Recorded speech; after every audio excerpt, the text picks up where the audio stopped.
Welcome back. Another episode of The Climb. Got my best bud here. Another episode with Alfred Patrick Venus III. Thank you for joining, my friend. Glad to be back. Thank you for And a having me. little fun fact for everyone. Patrick is a confirmation name. Al actually doesn't have a middle name. It's Frank. Neither does Frank. No one on my dad's side of the family. No one. Neither does Christina. That's Nor right. Mark Garboski doesn't have one either. Hopefully Mark's listening to this. So, I always thought it was weird, but maybe not so. There's more people than you think without them, I guess. Exactly. I mean, when you're Catholic, you just get one at confirmation or whatever it may be. You get a freebie, you know? Yeah, absolutely. Al and I wanted to jump on the airways here to talk about, the build section of the Build Balance Drive. And in particularly, we wanted to talk about resiliency. Both of us have experienced, different types of struggle in our physical, our mental, and emotional health, dealing with mental health or other, ailments. And something that I've always seen Al do is be a resilient person ever since the young age of 15 and 16, to just kind of go through his life and kind of get to the next day and keep building and stacking on top of, good days, even though he might have been dealing with a crappy hand. And I find that to be the situation for a lot of people, myself included. Anytime, I was going through a tough time with my bipolar disorder, you had to have this sort of resiliency, to just get through it, because that there are better times ahead. And I thought there was really no better person to bring on to talk about this, what I think to be a pivotal building block than Al. So, Al, what do you think here? Yeah, I mean, I appreciate you bringing me on for this particular topic. I think that it's something that, obviously everyone has some sort of resiliency and has had to express some sort of resiliency through some kind of activity or situation in your life, right? But when it comes to mental health and emotional and resiliency in particular, it is something that you can try to anticipate what you can do to prepare yourself, but until you're kind of faced with an issue with your mental health or your emotions are tested, you really don't know too much about your emotional resiliency or your mental resiliency. So it's Yeah. definitely something that I'm happy that you recognized me performing some sort of resiliency at a young age, but it's definitely something I think that over time I've crafted and taught myself to pick up different tips and skills that it definitely helps to become more and more resilient over time. It's definitely something that you can continue to learn and master. Yeah, that's so well said. And I think there's a few things in there that really stood out to me, but one in particular, you kept saying over time. And I think that is the key part of resiliency. It takes time. This huge mountain that's standing in front of our way, whatever it may be, but you can't just jump right to the top. It takes time. And even, throughout your life, just learning, I know, speaking for both of us, year, 10 going through something is a lot easier than, year one. But it is a large task that we all have to tackle when it comes to these types of obstacles. But sometimes the best way to look at it is just a one day at a time approach. And hey, how can I get better? How could I get better for myself from now? And how can I just continually improve? So very, very, very well said. Yeah, I mean, it's like any other skill, and I'd like to think about it, in terms of a sport almost, because at the age when I was diagnosed with the heart condition, which led to me, developing severe anxiety and depression, I didn't have all the tools, and I wasn't the greatest at it, but I was an athlete at the time, and that was kind of what I did know. And if you put it in terms of that, you're not great at a sport day one. You're not the best baseball player, the best football player, the best swimmer, the best wrestler, whatever. Yeah. You practice and you get better and you get better and you get better. So, if you frame the new situation like something you do have experience in, well, now the resiliency isn't so foreign. It's something that you can kind of use what you do have experience in and kind of put it towards this new challenge. Yeah, it's almost like the reverse effect of a snowball, right? Because you just keep picking up, these positive type of traits and Yeah. momentum. Yeah, certainly. Yeah. God or creator, whoever did not bless us with automatic talent on the sports field, Al, we had to really earn every ability, and certainly earned a lot of coaches awards for both of us. Maybe not MVPs, but Yeah. yeah, it's really a really good point to say that it's something that you continuously work on. Now, I will say that I think, for you and speaking for me, being the son of Mark and Lisa Garboski certainly helped me. Being the son of Al and Deb Venus certainly helped you in being a resilient person. But our baseline might be higher than others. That's why maybe we were able to take on these challenges that could really be detrimental to a lot of people at a young age. For me, 19, for you, 16, right? Like, yeah, you were thrown off the course, so was I, but we kind of kept the ship moving, and that kind of speaks to the whole resilience piece of it all. That hey, we'll figure out a way. You maybe not know how, but things will pan out. Well, I think that that's another level to the resiliency too. The aspect of having a support system around you.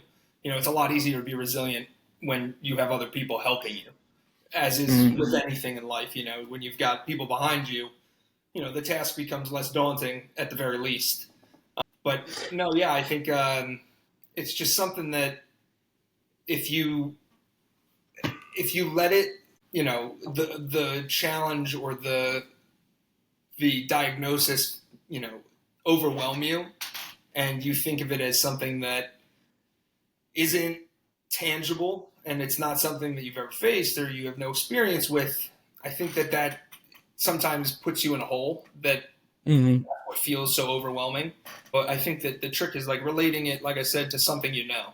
And when you can use skills from one area of your life and put them towards something that's unknown, I think it becomes less scary because it's less unknown. Yeah. Yeah, and and with any obstacle it could be daunting, the way you're putting it and you putting some relevancy behind it of, all right, this is how I did something in another situation. Let me see if those skills can transfer. But it's almost like that saying, and I think I said it when the Yardleys were last here on the climb. How do you eat an elephant? One bite at a time. Like think about swallowing an elephant whole. It is massively possible in your head, but with so a lot of these, mountains that stand in front of you, these obstacles that totally take you off the course of your life. How do I get to the top? How do I get to the other side? How do I get back to normalcy? Well, listen, one step at a time, and then you'll end up out the door, just like that old Christmas movie. I feel like oftentimes the people talking about it, even in this case, you and I, um, Mm. it's coming from the perspective of having already climbed the mountain. Yeah.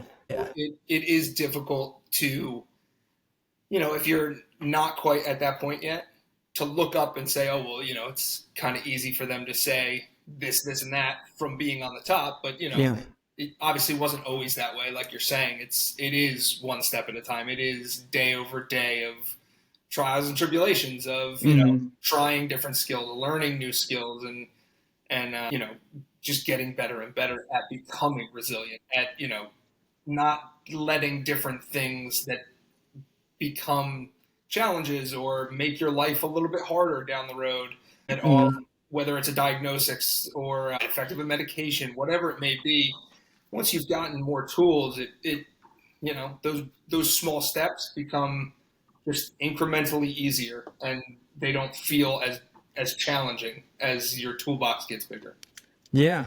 Yeah. And, when you were talking, just now about how it might be hard to relate for people that might be doing well, that, maybe were in the thick of it, but aren't in it now. Something I've done quite frequently when I found myself really kind of in the thick of it is to look back. And now this also works if you get broken up with. So everyone, listen, because it's relevant. So if you think about the first day, right? First day that you felt like crap, like I'm extremely depressed, or hey, I got this diagnosis, or hey, I was dealt this crappy news, or hey, I was broken up with, right? You think about that day and the emotions that tie into that day, like the just terrible emotions. But then you go a couple days and you look back. Did I feel as bad as I did the first day? Maybe, maybe not. Okay, let's keep going. Go a week.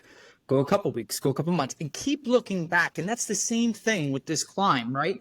You may not be at the top. The top may be pretty far away still, but take a second to look back to see how far you've come, because that in itself is just proof that resilience over time gives off great rewards. And thanks for sharing that, because that certainly helps me tie back to so many times looking back and be like, God, I still feel like crap, but I feel so much better than that first day. And that in itself is like a nice little like boost.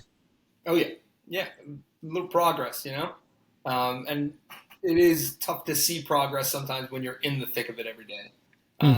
Like you said, when you do take the time to reflect, and you might be only halfway up the mountain, but you can still see, okay, I've at least covered that much ground. Like, I might not be where I am, where I want to be, where my goal is, or my ideal mood, but you can look back and say, okay, well, I've at least covered that ground.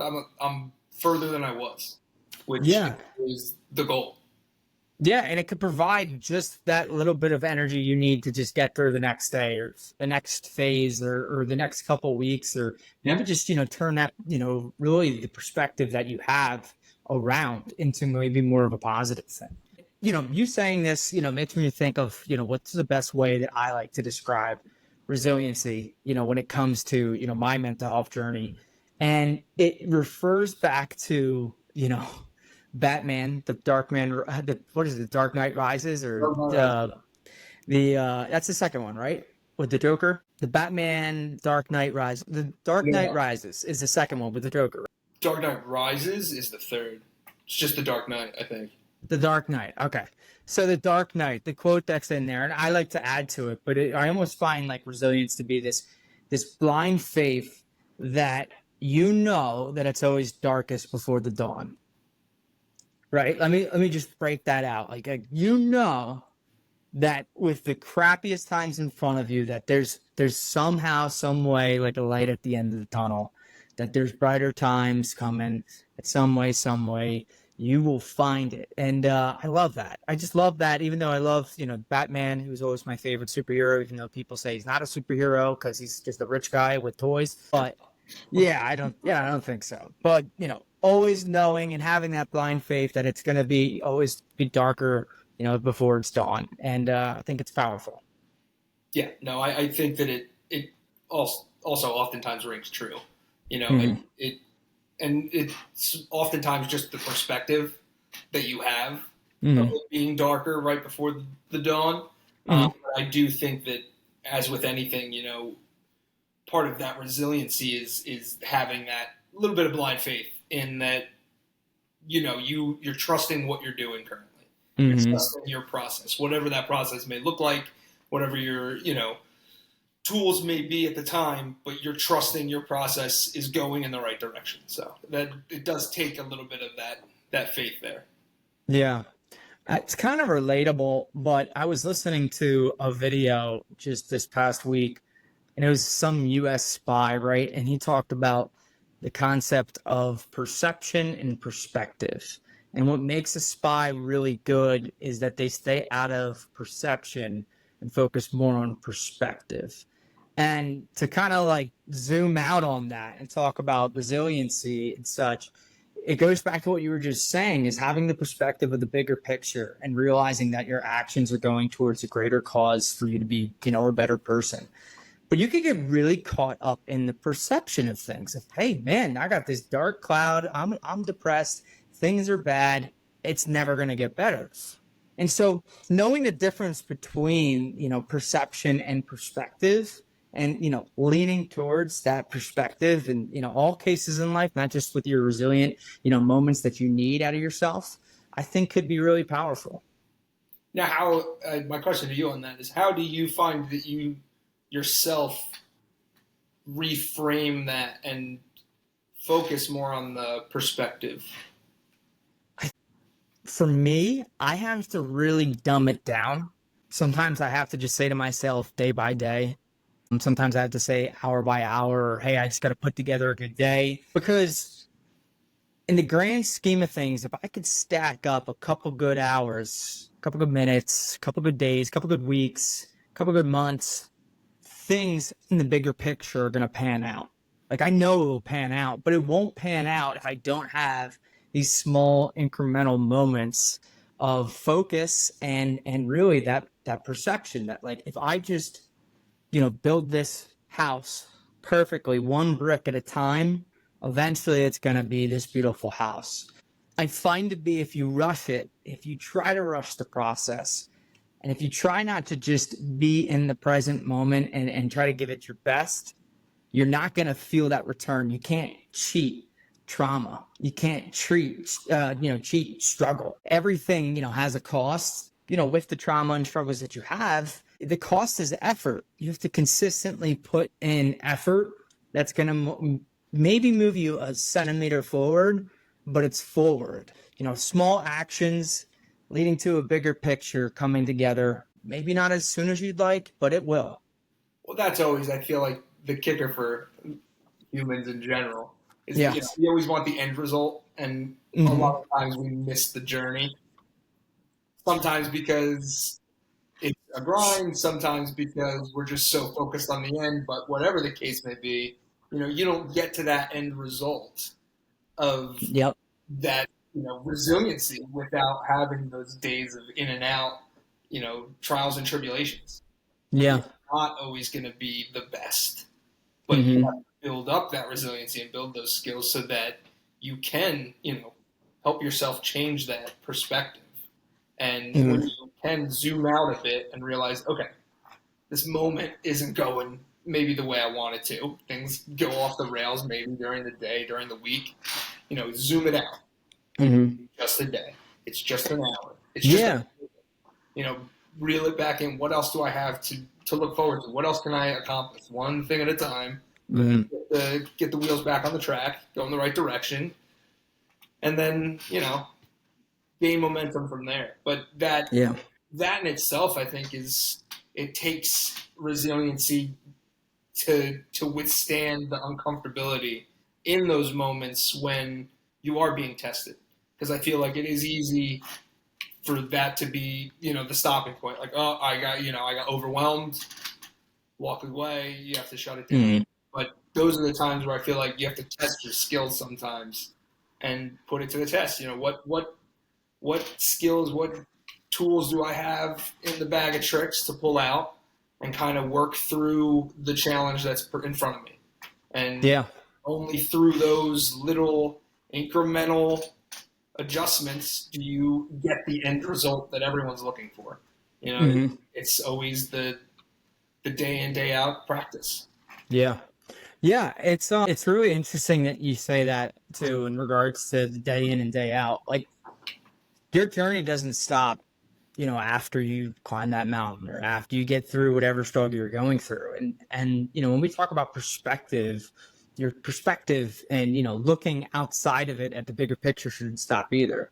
Many times when I look back and I'm like, man, I feel so much better than I did, day one.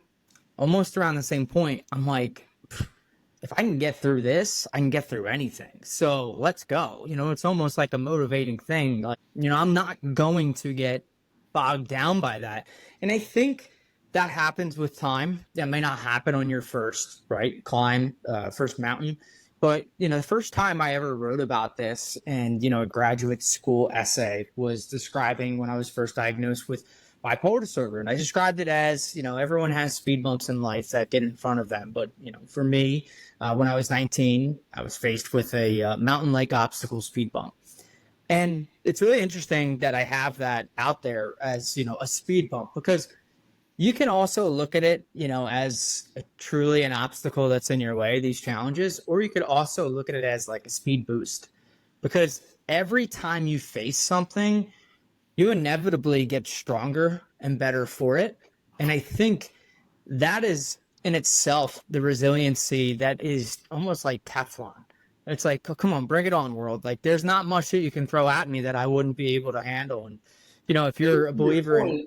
You have to have the perspective to understand that you are getting that Teflon armor through the experience of that resiliency, right? And Absolutely. if you don't gain that perspective, sometimes it's almost like you've gained the resiliency, but you don't even know it. You know, you're Mm-hmm. too focused on the new hand that you were dealt, and you don't realize that the new hand, made you stronger, like you were saying. Yeah. Yeah. I mean, I think it's important. It's important to have that outlook on it, because what's the point? Is life just terribly miserable? I mean, life is, if you ask Buddhists, that, people that practice Buddhism, life is full of suffering, and people stink. The world is negative, but there's so many opportunities for you to take, this crap filled life that people might think of it, and just turn it into gold, to put the lemons into lemonade. And I think that shows a lot. When you think of being resilient, it's more or less not just blood, sweat, and tears. It's just the constant effort of just continuously moving forward and knowing that better days are ahead. And also, there are going to be bad days too. That's just how it works. Yeah, and, like the Rocky quote, keep moving forward. Mm-hmm. You got, that you got knocked down. It's you get up. You got to keep going. Mm-hmm. And other times it's easier said than done, obviously, but that's kind of the nature of the process of learning it. There Mm-hmm. are going to be times where it is easy, and it is easy to put some of the things you've learned to the test, and something that used to be very difficult now seems almost rudimentary. But Mm-hmm. there's also going to be those times where you still get kicked in the teeth, even when you feel like you've reached the top of the mountain and you're on the decline. But Yeah. sometimes you're still going to get whacked in the face, and you're going to feel like you're at the bottom again. But you got to keep trying. Yeah, it's something that should be expected, and relevant to what we're talking about, and relevant for what we've experienced. There was a poll. Gallup had a poll back in 2023 that 29% of Americans had experienced or were diagnosed with depression in their lifetime at that point. And during the same time, 18% were actually dealing with depression at that time. So it's really not if, but when. If it's not depression, it might be anxiety, it might be loss, it might be multiple things that come at you. And we're filled in a world that is throwing challenges at us left and right. And to be resilient is really important. And as you could tell, if you're watching this, why it's so important on the build phase, because you need to be resilient through your entire life, and as you're working your way up to balance and thrive. I mean, there's no other way to kind of fuel yourself but your own resiliency. Yeah, and it's something that obviously is working towards your mental health for the rest of your life. And I think Mm-hmm. the more you work on the resiliency as you're younger, the easier I think that it is to tackle challenges with new life experiences as they come along. Yeah. You're married, so obviously the life lessons you learned up until the point where you were married are hopefully preparing you for the challenges you haven't seen yet. Mm-hmm. So, obviously all of us want to always be, completed, shall you say, but it's Mm-hmm. not a completing thing. It's something that's always in the works. There's no doubt about it. Like the whole, like, we want to be completed. Well, yeah, well, sure, everyone wants to be undefeated, but that's not the case. I've talked about it in regards to my own depression and my manic episodes, where it's like, hey, I clearly took an L. I took an L for a couple weeks, and then maybe a couple months. But man, I wish I could see the scoreboard, because I have run up the score. I have so many wins compared to my losses.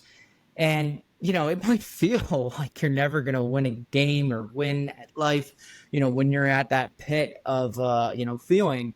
But I can promise you, right, if everyone kind of thinks more about their scoreboard and how, figuratively and, emotionally we're winning at life, it really does help, kind of continue to push forward. And as I say, run up the score. So it's really nice. Yeah, I mean, I would definitely second that. You have more than run up the score on the Yeah. back end. Yeah. But I think that's often the case with a lot of people that, Yeah. we often focus on those negatives when if you do look at the scoreboard, if you do change the perspective, reframe it, you're probably up. You know, up by a good margin. Yeah. The good oftentimes outweighs the bad, even if the bad is what you tend to focus on. Yeah, yeah. I mean, back to the word. It puts perspective on things when you think about, hey, look how good I've been doing for so long. Something was bound to happen, but you know what? I know that good can come again. Let me pause here because you talked about it, and it's relevant because it's the climb. Team Garbo is our organization. It was founded by a group of people that came together, rally around myself, a person that was in crisis, but we never left each other's side. We've continued to work with each other. Really true aspect of community, and it takes a village type of phrasing. So you talked about how that aspect of community and others in your life, have helped you. And I'm curious for you, to expand upon that of how might have, the community around you, the people around you have helped you be more resilient in some of those tougher times. And maybe expand upon that, how, you, I guess, really, caused that. How did you cause that environment to be so, responsive? Yeah, I mean, great question.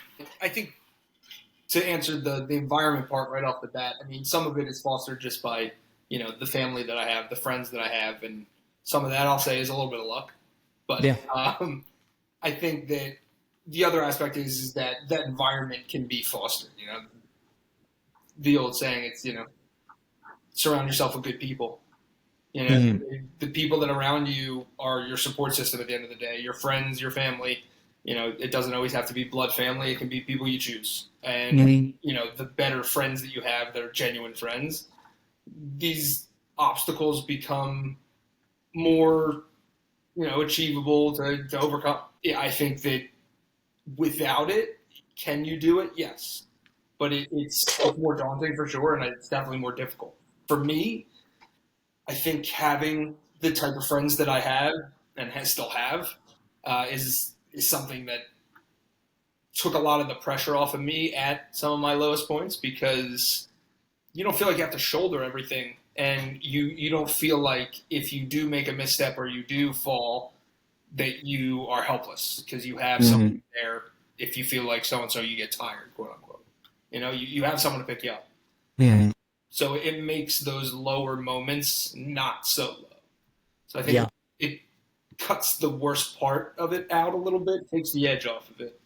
And I think that oftentimes when you are feeling like you are at your lowest, that extra boost can help you feel more resilient and more protected in a way. So I think that can help you get through the bad moment, the bad day, the bad week. So I think it isn't necessarily something that you can control 100%, obviously.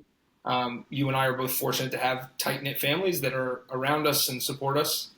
But the friend aspect is something that all of us can control, and I think you and I are very fortunate to have found and created a very close-knit friend group. But obviously I know that not everyone has that, but it's something that I think everyone should strive to at least have one or two people as a support system, that if these things occur, if challenges occur, that you are, whether ill-equipped or just it's a day or a week where you just don't have it in you have someone to pick you up and give you that extra boost.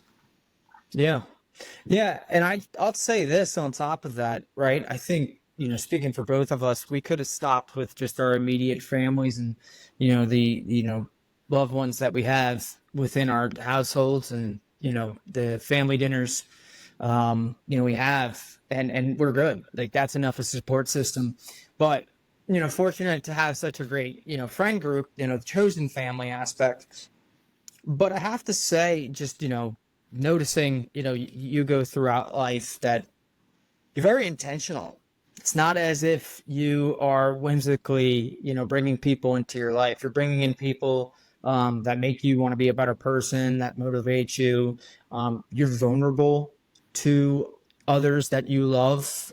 And when you're vulnerable to someone else, they realize that and they're more willing to be vulnerable to you as well and to help you in need. And I think that, I could say that pretty confidently because, I'm in a close group, but but it's also something that I strive to have as well. And I think, to your point, you can't control, what we're born into, but the intention that you put into, the friends that you put around you, or the support system that you put around you, it is in your control. It's really not about quantity, it's about quality. And what you were saying, to put it, very simply, is, hey, who's going to pick you up when you're down? Who's going to, if we're running a mental marathon and going through struggle, who's going to be on the sidelines handing you water, right? Yeah. And Who do you want it in your doesn't corner? have to be. What's that? Who do you want in your corner?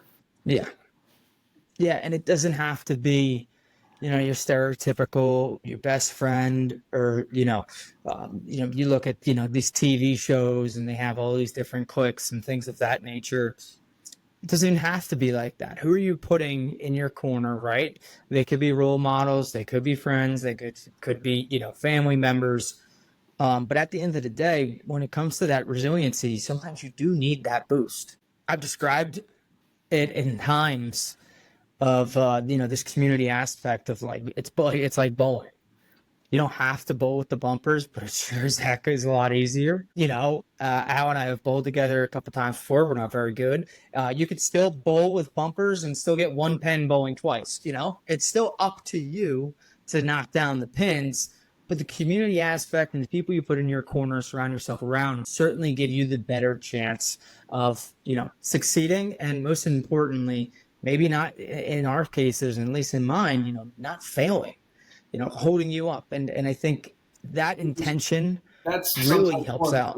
It's not failing. It's maybe not that they helped you succeed that instance, but they helped you not fail. They helped you not go to a low point.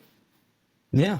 And that's, a great way to kind of sum up, the whole resilience piece. Is it's not about solving whatever puzzle or problem you have in front of you right now. It's just not giving up.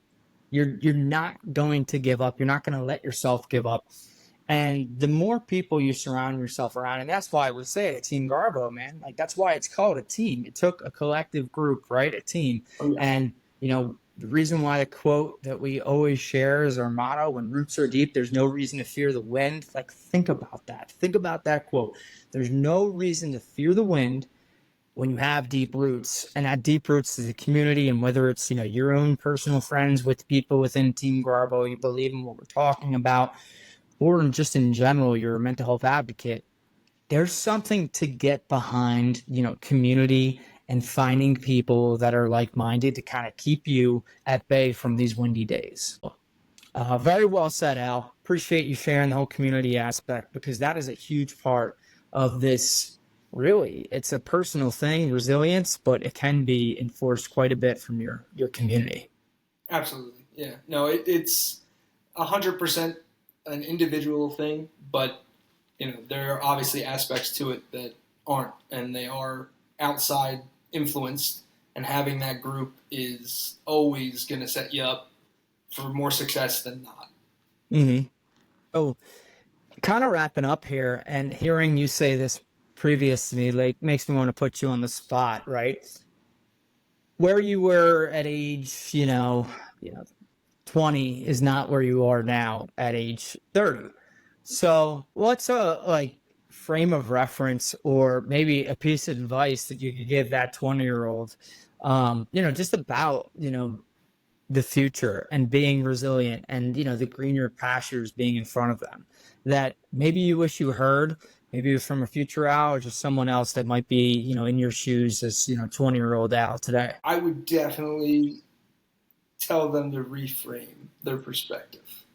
I think that the resiliency to that 20-year-old me, it'll come, and I think it was there already, like you said, and it was getting better, but just that perspective and zoom out a bit, because in any moment of our lives, it feels more intense.